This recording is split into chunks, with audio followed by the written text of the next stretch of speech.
Damos inicio a este análisis. Arranquemos de lleno con un tema que francamente es fascinante: el colapso de la soberanía nacional frente a lo que se proyecta como las crisis convergentes para los próximos años, especialmente mirando hacia el 2026. Hoy vamos a analizar de manera muy objetiva una brecha enorme, esa brecha de realidad entre lo que nos prometen los hermosos textos de las constituciones históricas y el golpe de realidad de fuerzas globales masivas, que operan muchísimo más allá del control de cualquier gobierno por sí solo. Y aquí tenemos que empezar haciéndonos una gran pregunta. ¿Qué pasa exactamente cuando los ideales fundacionales de un país chocan de frente contra una economía que se desploma a nivel mundial? Para entender todo esto es fundamental que comprendamos la profunda distancia que hay entre esos ideales constitucionales históricos y la dominación tecnológica y económica de hoy. Piénsenlo así, los países escribieron sus leyes pensando en un tipo de mundo, pero hoy, operan en uno completamente distinto. Fíjense en los estatutos históricos. Con sus páginas ya desgastadas, representan literalmente las promesas fundacionales de la soberanía.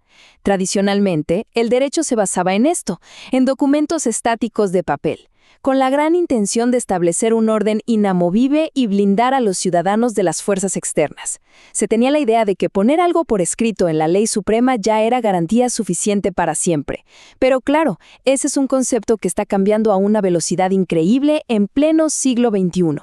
Y para ilustrar esto, la historia constitucional de Uruguay nos ofrece un ejemplo de manual. Es realmente interesante trazar sus hitos constitucionales porque vemos un esfuerzo constante por ampliar derechos y proteger al Estado.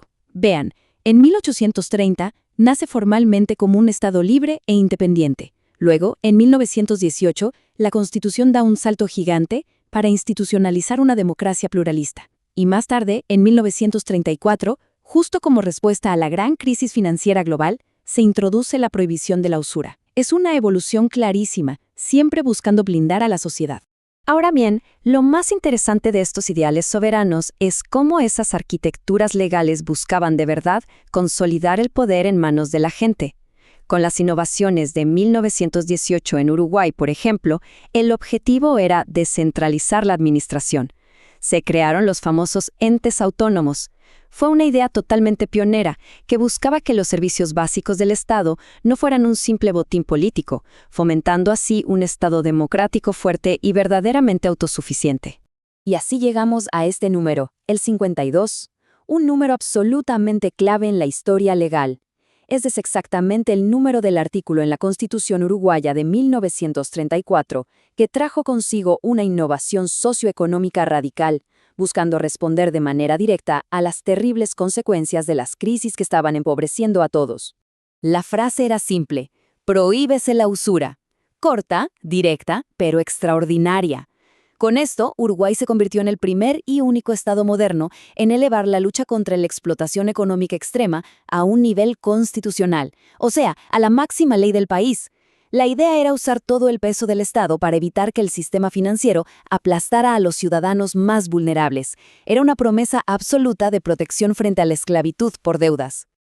Pero claro, aquí es donde la historia se complica un poco, porque estas constituciones y sus promesas operan estrictamente dentro de las fronteras de un país, ¿verdad? Entonces nos preguntamos, ¿quién aplica la justicia cuando las amenazas y el poder económico simplemente ignoran esas fronteras? Tenemos que salir del ámbito doméstico, de las buenas intenciones locales, para entrar al terreno del derecho internacional, que es complejísimo y muchas veces bastante frustrante. Y así entra en escena la Corte Internacional de Justicia, establecida en 1945 en La Haya. La verdad es que esta institución nos la presentaron como la gran solución legal del planeta. Se suponía que iba a ser este faro del derecho internacional, el árbitro definitivo que mantendría la paz y garantizaría la justicia entre todas las naciones soberanas. Pero nos topamos con un contraste enorme, una brecha gigantesca. Porque sobre el papel, claro, los fallos de la Corte son finales y vinculantes. Nadie puede apelar. Pero en la práctica, la Corte carece por completo de imperium. Es decir, no tiene un poder coercitivo real ni manera física de obligar a un país a cumplir un fallo si ese país simplemente decide cruzarse de brazos. Es la imagen perfecta de un juez que no tiene ni placa ni pistola. como esos viejos manuscritos descoloridos. Pueden tener palabras llenas de sabiduría, pero si no hay una fuerza real que las respalde, quedan totalmente vulnerables. Por eso, el derecho internacional muchas veces es ignorado por los actores más poderosos. Saben perfectamente que, al final del día, no hay consecuencias tangibles. La mecánica detrás de este fracaso es súper clara. Básicamente, no hay una fuerza policial internacional que pueda ir a arrestar a un país entero. Todo el peso de la ejecución recae en el Consejo de Seguridad de la ONU, que al final es un órgano completamente político. Y ahí, 5 grandes potencias tienen poder de veto absoluto. Si a una superpotencia la condenan, bueno, simplemente veta la sanción o hace como si nada hubiera pasado. Y para que vean que esto no es solo teoría, miremos un caso histórico real y muy famoso. Nicaragua contra Estados Unidos en 1984. La Corte ordenó a Estados Unidos frenar el uso ilegal de la fuerza y pagar reparaciones. ¿Cuál fue el resultado en la práctica? Pues la superpotencia simplemente se retiró de la jurisdicción obligatoria de la Corte y jamás cumplió con el fallo. Así de fácil, no hubo absolutamente ninguna consecuencia legal que los pudiera obligar. El punto central aquí es que el derecho internacional es un sistema que está paralizado por intereses políticos. Falla de manera estrepitosa en dar esa protección global que los estados soberanos necesitan para que sus promesas locales realmente tengan peso. Lamentablemente, la justicia internacional termina cediendo ante el peso abrumador del poder geopolítico. Entonces, hagamos una pausa y reflexionemos juntos. Si resulta que los marcos legales internacionales son así de frágiles y las constituciones locales no logran frenar las presiones de afuera, ¿qué fuerzas son las que realmente dictan la soberanía hoy en día? ¿Quién manda de verdad en el mundo? Esto nos trae directo a nuestro presente y, más preocupante aún, a lo que se nos viene encima en el futuro cercano. Entramos de lleno al peligroso territorio de las llamadas crisis convergentes, proyectadas para el año 2026. Los análisis más profundos nos dicen que las fuerzas que desmantelan nuestra soberanía hoy ya no usan uniformes ni cruzan fronteras con ejércitos. Son fuerzas económicas y algorítmicas. Estamos hablando de la deuda perpetua, del surgimiento del tecnofascismo de la mano de grandes corporaciones, del control de la inteligencia artificial y de un declive peligrosísimo de nuestras estructuras democráticas. Hablemos primero de la trampa de la deuda. Esa dependencia casi crónica de organismos financieros como el FMI, sumada a la inestabilidad de un sistema basado en el dólar fiduciario, nos deja en un escenario de deuda global perpetua.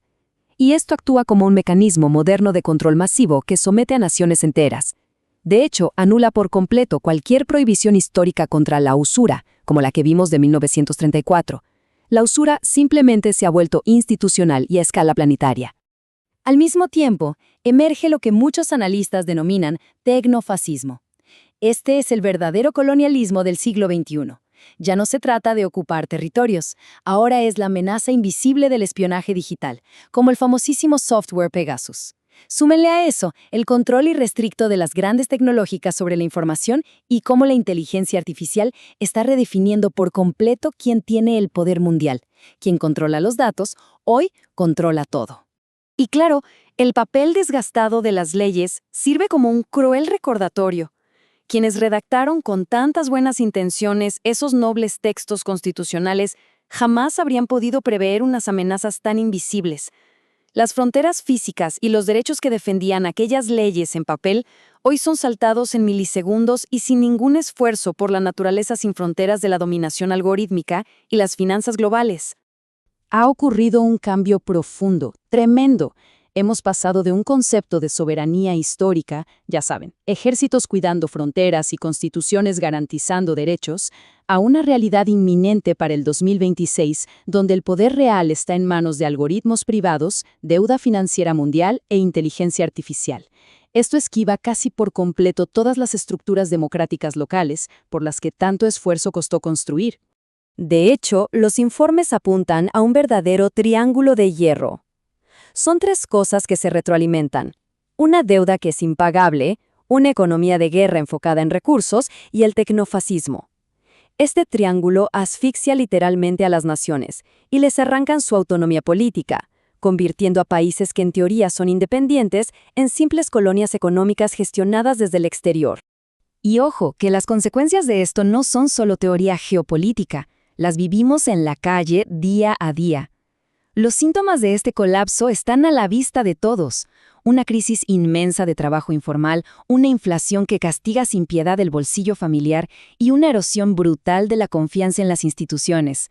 Todo esto es facilitado por un sistema financiero globalizado que parece diseñado únicamente para extraer la riqueza local en vez de fomentarla. Así llegamos a la gran brecha de realidad definitiva. Por un lado, las protecciones escritas por legisladores que soñaban con un Estado justo hace casi 100 años o más.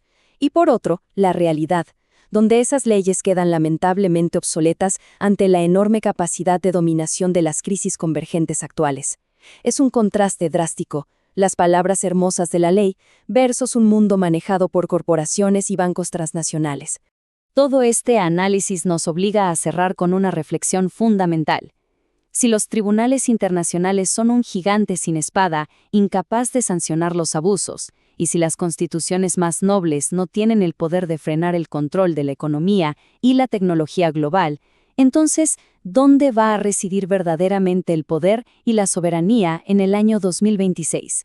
Es una pregunta que exige respuestas inmediatas si deseamos mantener vivo el concepto mismo de una nación independiente. Muchísimas gracias por acompañarnos en este análisis detallado. De verdad es una pieza clave para entender el complejísimo tablero mundial en el que vivimos hoy.